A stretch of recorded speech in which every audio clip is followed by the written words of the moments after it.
turning your engine 21V40.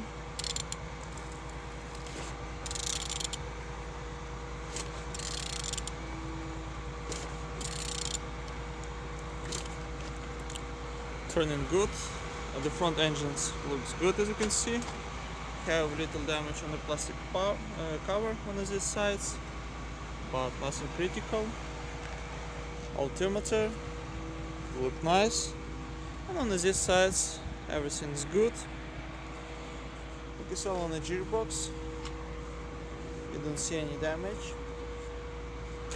Same as well, like on these sides, engines looks in good conditions.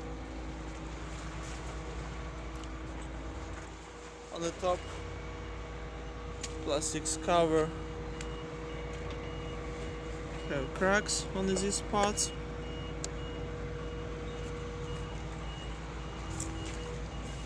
And on the bottom, everything nice, no leaks. And turning your engine 21V40.